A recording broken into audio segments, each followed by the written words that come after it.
Shalom, salam sejahtera, senang bisa berjumpa lagi dalam renungan hari ini. Mari kita berdoa terlebih dahulu.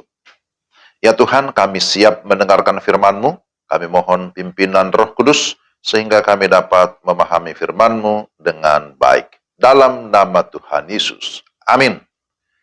Firman Tuhan dari Yohanes 14, ayat 16 sampai 18. Aku akan minta kepada Bapa, dan ia akan memberikan kepadamu seorang penolong yang lain, supaya ia menyertai kamu selama-lamanya, yaitu Roh kebenaran. Dunia tidak dapat menerima dia, sebab dunia tidak melihat dia dan tidak mengenal dia. Tetapi kamu mengenal dia, sebab ia menyertai kamu dan akan diam di dalam kamu. Aku tidak akan meninggalkan kamu sebagai yatim piatu. Aku datang kembali kepadamu. Demikianlah firman Tuhan. Tema kita, Roh Kudus dalam hidup orang percaya.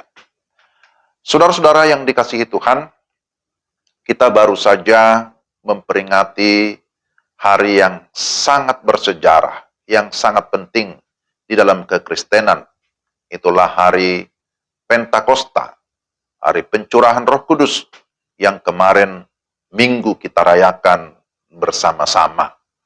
Bahwa pencurahan Roh Kudus itu merupakan penggenapan janji Tuhan Yesus. Sebab sebelum dia naik ke surga, dia berjanji akan mengutus Roh Kudus datang ke dalam dunia. Nah, saudara yang terkasih dalam Tuhan, hal yang pertama yang harus kita pahami, bahwa Roh Kudus adalah pribadi. Ini adalah hal yang sangat penting. Perhatikan ayat-ayat ini.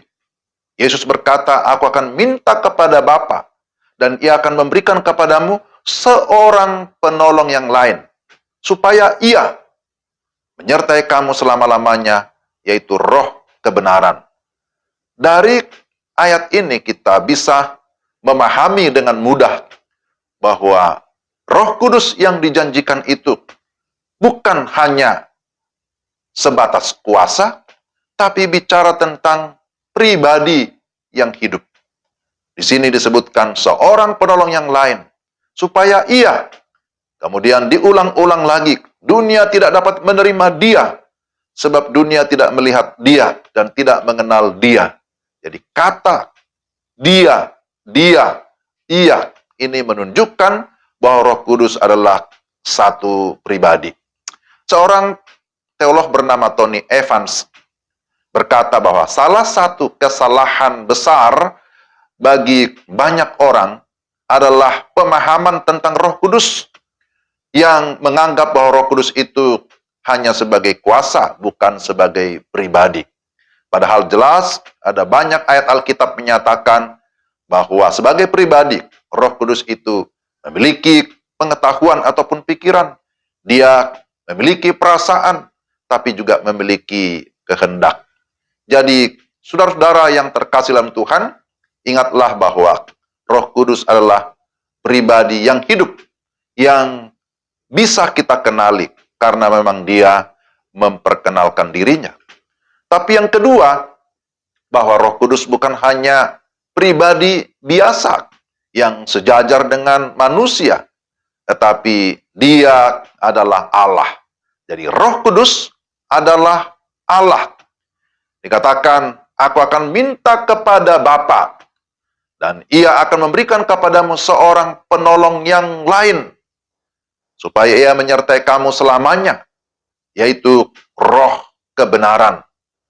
Jadi, di sini jelas kita melihat bahwa Yesus mensejajarkan dirinya dengan Roh Kudus yang disebut sebagai Roh kebenaran.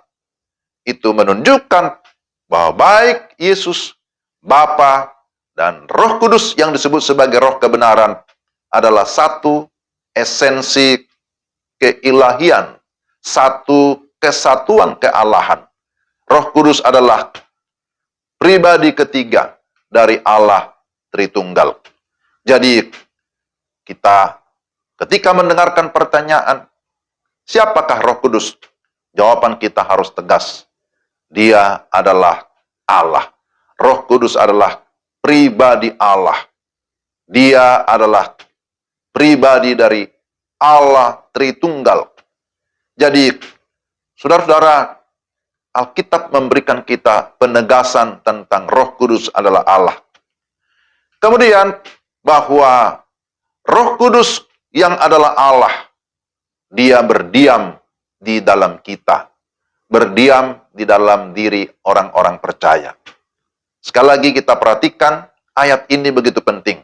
Aku akan minta kepada Bapa dan ia akan memberikan kepadamu seorang penolong yang lain, supaya ia menyertai kamu selama-lamanya.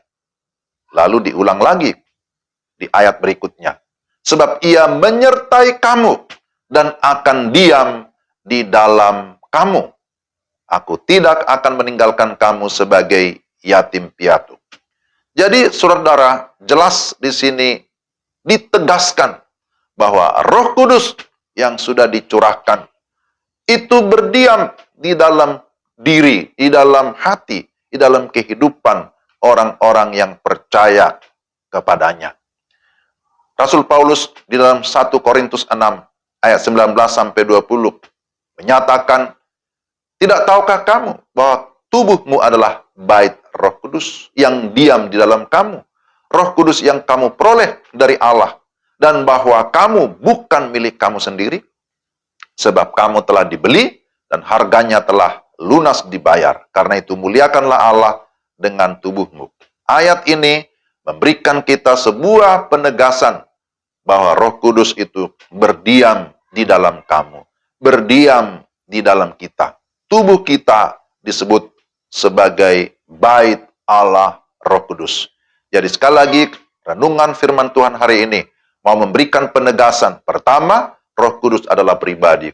Kedua, Roh Kudus itu adalah Allah. Dan ketiga, Roh Kudus diam atau tinggal di dalam kehidupan kita sebagai orang-orang yang percaya.